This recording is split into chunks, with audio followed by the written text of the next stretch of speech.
욥기 12장 1절에서 12절까지 말씀 한 절씩 교독합니다. 욥이 대답하여 이르되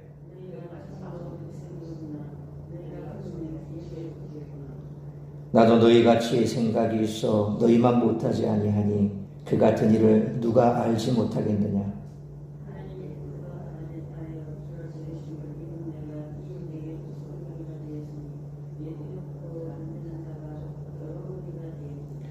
평안한 자의 마음은 재앙을 멸시하나 재앙이 실족하는 자를 기다리는구나.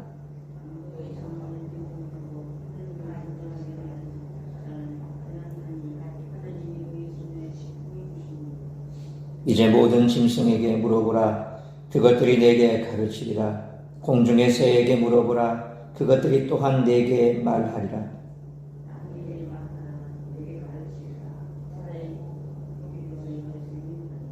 이것들 중에 어느 것이 여호와의 손이 이를 행하신 줄을 알지 못하랴.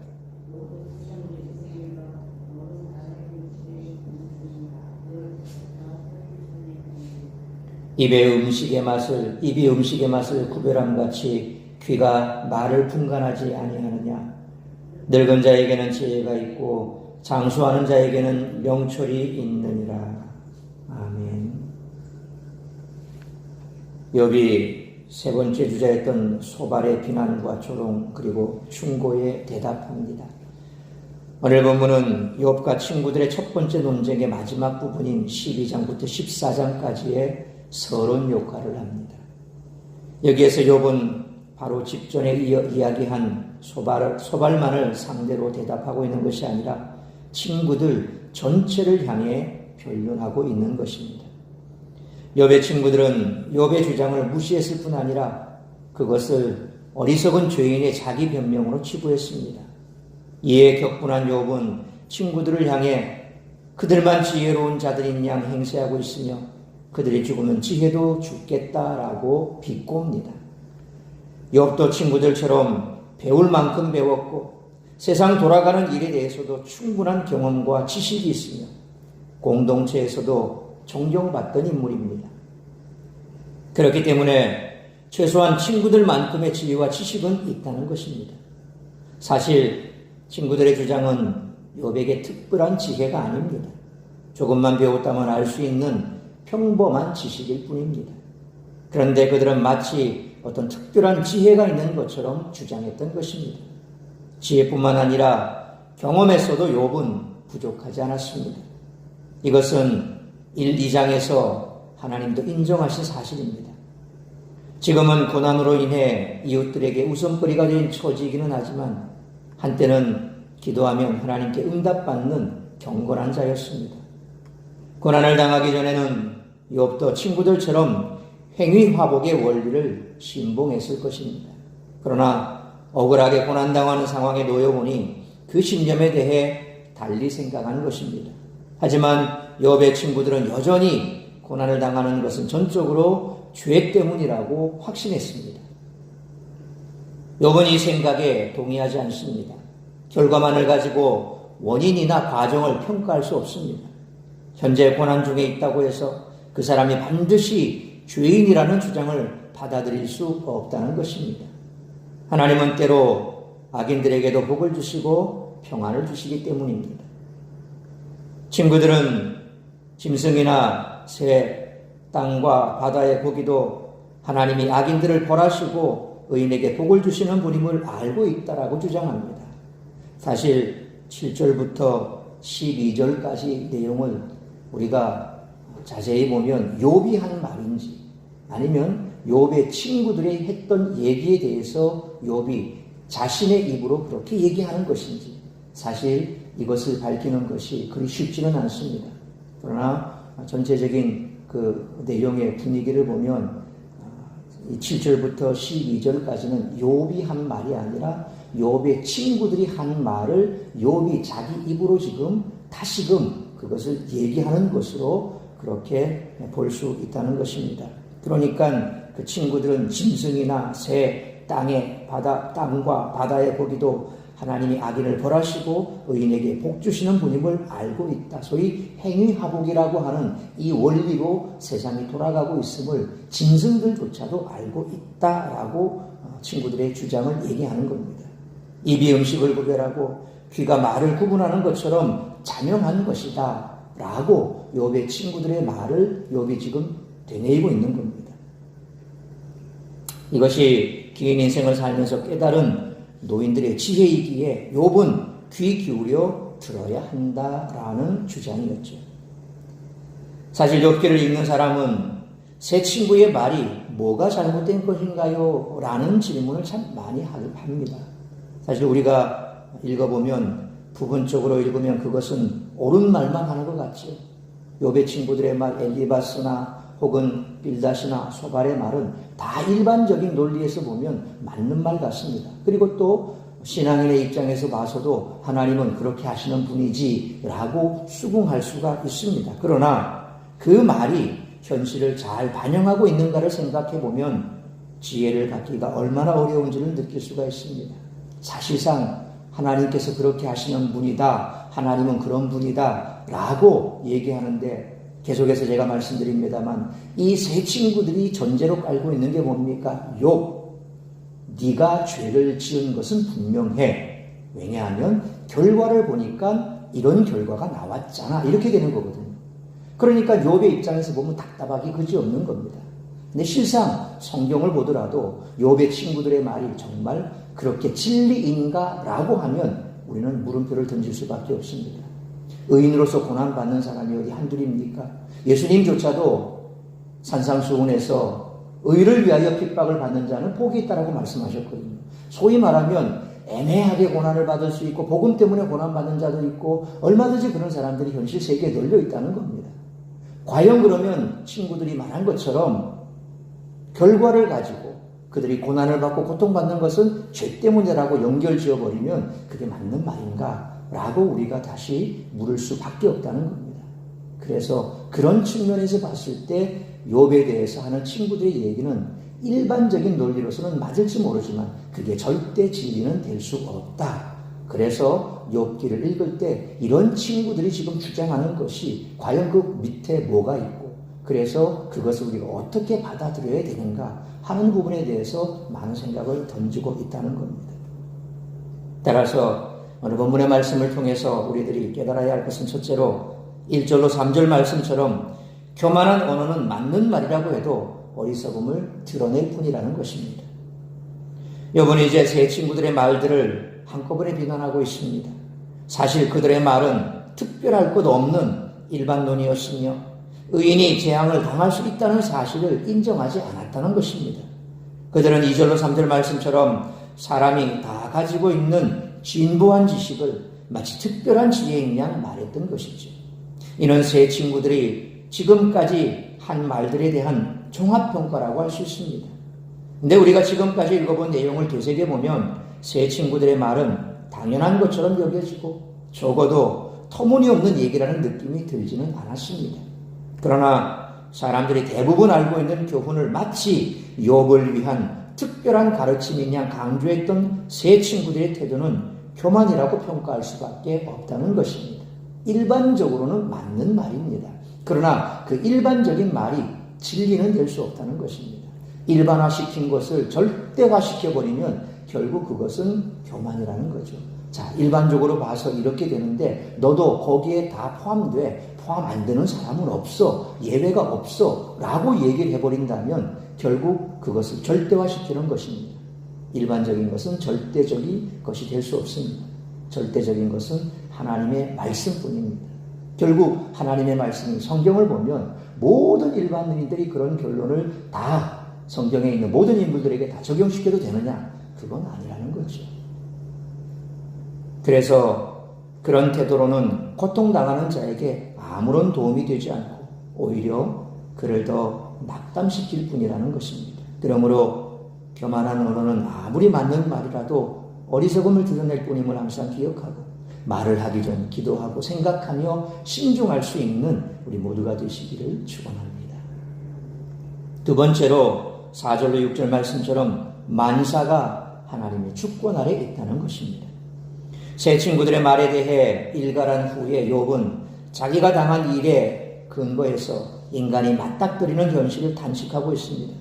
욥이 보기에 세상은 새 친구가 말하는 것처럼 질서와 정의가 작동하는 곳이 아닙니다. 의롭고 지혜로운 자라고 해서 언제나 평안을 누리고 존경받는 것이 아니지요. 사실 욥은 4절 말씀처럼 하나님의 말씀을 전하는 지혜자, 의로운 자, 온전한 자로서 새 친구들보다 더 크게 인정과 존경을 받던 사람이었지만 재앙을 당하자 그만 조롱거리가 되고 말았던 것입니다. 5절 말씀처럼 지금 평안한 사람은 자기에게 재앙이 임하지 않을 것처럼 생각하지만 언제 그런 일을 당할지 알 수 없고 6절 말씀처럼 하나님께 벌을 받아야 할 자들은 오히려 상을 받아서 떵떵거리는 것처럼 보입니다. 사람들은 권선징악, 사필규정 이런 원리가 현실에 반드시 실현된다라고 믿고 싶어 하지만 현실은 그렇게 단순하지가 않다는 것입니다. 그러므로 지혜는 세상이 기계처럼 원리 원칙대로 움직이지 않음을 인정하는 데부터 시작되므로 만사가 절대적인 하나님의 주권 아래에 있음을 믿고 진리의 말씀만을 붙들고 살아가는 우리 모두가 되시기를 축원합니다. 세 번째로 7절로 12절 말씀처럼 하나님께 지혜를 구하며 하나님을 더 깊이 알기 위해 힘써야 한다는 것입니다. 욥의 세 친구들의 말이 얼마나 진부한지를 친구들이 한 말을 인용해서 욥이 말을 합니다. 8장 8절 그리고 10절에서 빌닷은 옛 시대 사람에게 물으라 그들이 내게 가르치리라 라고 했는데 7절로 8절 말씀처럼 짐승, 새, 땅, 바다의 고기들에게 물어봐도 가르쳐 줄 것이며 9절로 10절 말씀처럼 모든 것이 하나님의 손에 있다는 사실은 짐승도 아는 사실이라고 주장했던 것입니다. 또 소발은 11장 6절로 8절에서 하나님의 진리가 오묘해서 사람의 능력으로 파악할 수 없다라고 했지만 궁극적으로 11절 말씀처럼 입이 맛을 구별하고 귀가 말을 분간하는데 어찌 그것을 파악할 수 없습니다. 12절 말씀처럼 오랜 세월을 살아온 사람은 지혜와 명철이 있어서 알 수 있다고 친구들의 말을 인용하고 있지 않습니까? 그러나 욥의 세 친구들처럼 사람은 대단한 지혜를 가진 듯하지만 인생의 본질적인 문제에 제대로 된 답을 내지 못하고 우왕좌왕할 뿐이라는 것입니다. 그래서 인생의 문제가 과연 어디에서부터 출발했고 또 그 문제가 어떤 결말을 맞을지 아무도 거기에 대해서 대답을 못합니다. 오직 성경만이 거기에 대해서 대답을 하고 있습니다. 결국 오랜 세월 사람들이 지식을 축적해 왔어도 그것을 알지 못합니다. 또한 하나님이 오묘한 그 능력을 인간이 알 수 없다고 하지만 우리는 성경을 통해서 분명히 그것을 어느 정도는 알 수가 있다라는 것입니다. 결국 친구들이 말하는 것은 이와 같이 하나님께서 모든 것을 다 알고 있고 뿐만 아니라 그것은 짐승조차도 알고 있는데 왜 너만 모르느냐 라고 그렇게 욥을 비난하는 그런 비난의 내용이죠. 하나님이 그런 분이니까 우리가 그 하나님을 잘 섬겨야 돼 이런 의미가 아니라 지금 이 말 자체는 욥을 비난하기 위해서 이런 내용까지 끌어와서 욥에 대해서 너만 지금 모르고 자꾸 하나님이 이런 분이고 또 내 상황이 이런데 하나님께서 이렇게 만드셨고 하나님을 향해서만 자꾸 비난하니 네가 잘못된 거야. 그건 짐승조차도 다 아는 내용이잖아. 너만 왜 몰라? 모든 지혜자들이 다 그것을 말하지 않았어? 왜 너만 몰라? 욥을 향한 비난의 말이었다는 거죠. 사실 욥의 친구들이 말하는 것, 그들의 지혜는 대단한 지혜가 아닙니다. 일반적인 사람이라면 다 아는 내용이죠. 그런데 그 일반적인 내용을 가지고 지금 욥에 대해서 특별하게 지금 고난받고 있는 욥에 대해서 계속해서 질타를 하고 질책하고 있으니 결국 그것이 욥의 친구들이 가지고 있었던 잘못된 출발에서 기인된 말이라는 겁니다. 그러므로 인간의 지혜로 모든 것을 다 아는 듯 여기는 태도는 오히려 어리석음을 드러낼 뿐임을 알고 겸손히 하나님께 지혜를 구하며 지혜의 근본이신 하나님을 더 깊이 알기에 힘쓰는 우리 모두가 되시기를 축원합니다. 사랑하는 성도 여러분, 다른 사람이 처한 현실을 함부로 해석하고 조언하고 가르치려 드는 것은 어리석은 자의 전형적인 태도라는 것입니다. 조언하고 가르치려 들기보다 슬픔을 당한 사람과 함께 울고 기뻐하는 사람과 함께 기뻐하는 것이 바로 하나님께서 주신 지혜라는 것입니다. 그러므로 훈계하고 가르치는 자가 아니라 공감하고 위로하면서 무엇보다도 하나님이 어떤 분인가, 과연 욥의 친구들이 말하는 것처럼 그 일반적인 것으로 다 하나님을 얘기할 수 있는가?